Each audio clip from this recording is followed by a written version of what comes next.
2021 সালের পর থেকে আর আইপিএল খেলেননি সাকিব আল হাসান। সাকিবকে নিয়ে নিলামের টেবিলেও আগ্রহ দেখায়নি একটাও দল। তবে হঠাৎই ভারতীয় এক গণমাধ্যমের খবর, বোলিং অ্যাকশন শোধরাতে না শোধরাতেই টাইগার অলরাউন্ডার নাকি নিজেই কথা বলেছেন আইপিএলের 3 দল royal Challengers Bengaluru, Rajasthan Royals এবং সানরাইজার্স হায়দ্রাবাদের সাথে। শনিবার ভারতীয় পত্রিকা সংবাদ প্রতিদিনে বোলিং পরীক্ষায় পাশ করে আইপিএল খেলার তোড়জোড়ে সাকিব পছন্দের তালিকায় 3 দল এই শিরোনামে একটা খবর প্রকাশিত হয়েছে, যেখানে দাবি করা হয়েছে বল করার ছাড়পত্র মেলার পর থেকেই সর্বোচ্চ পর্যায়ে ক্রিকেটে ফেরার চেষ্টা চালাচ্ছেন সাকিব। অলরাউন্ডার হিসেবেই কিভাবে আইপিএল খেলা যায় সেটার জন্যই নাকি নানা জায়গায় আলোচনাও করছেন তিনি। পত্রিকাটি আরও জানিয়েছে, সূত্র থেকে তারা নাকি জানতে পেরেছে চলতি আইপিএলে বেঙ্গালুরু, রাজস্থান এবং হায়দ্রাবাদে স্পিন ইউনিট খানিকটা দুর্বল হওয়ার কারণে সাকিব আল হাসানের সাথে কথা বলছে এই 3 দল। নিলামের দল না পাওয়ায় আপাতত আইপিএল খেলা হচ্ছে না সাকিবের। দলের কেউ ইনজুরিতে পড়লেই সাকিবের ডাক আসতে পারে।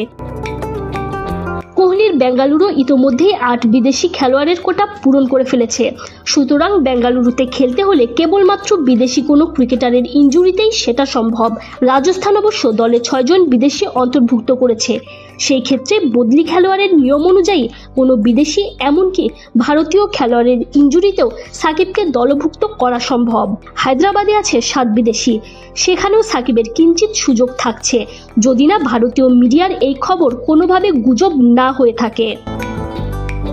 এবারের আইপিএল নিলামের আগে বিসিবির তরফ থেকে একমাত্র সাকিবের জন্যই 3 বছরের এনওসির নিশ্চয়তা দেওয়া হয়েছিল বিসিসিআইকে। তবে ক্যারিয়ারের শেষ বেলায় থাকা এই ক্রিকেটারকে নিয়ে বিন্দুমাত্র আগ্রহ তখন দেখা যায়নি। তাই বোলিং অ্যাকশন শোধরানোর পরেই 3 দলের আগ্রহের কথা বিশ্বাসযোগ্য মনে নাও হতে পারে। আবার ক্রিকেটে অসম্ভব বলেও কিছুই নাই। সাকিব আল হাসান সত্যি আইপিএল খেললে তা হবে দেশের জন্যই বড় গর্বের ব্যাপার, হোক না সেটা কোনো খেলোয়াড়ের ইনজুরিতে রিপ্লেসমেন্ট হিসেবে। সংবাদ প্রতিদিনের এমন প্রতিবেদনের সত্যতা আপাতত যাচাই করা সম্ভব হয়নি। তবে যে সাকিবকে নিয়ে আগের বা এই আসরের নিলামেই 10 দলের কেউই আগ্রহ দেখায়নি, কিংবা বেশ কয়েক মাস ধরেই যিনি ক্রিকেটের বাইরে আছেন তাকে হুট করেই দলে নেয়ার ব্যাপারে আলোচনা চলছে, কথাও চোখ বন্ধ করে বিশ্বাস করার আপাতত কোনো উপায় নাই। যদি ঘটনা আদৌ সত্যি হয়ে থাকে, সেক্ষেত্রেও 3 দলের বিদেশি খেলোয়াড়দের ইনজুরিতে পড়ার সাপেক্ষেই তিনি কোনো একটা দলে অন্তর্ভুক্ত হতে পারেন।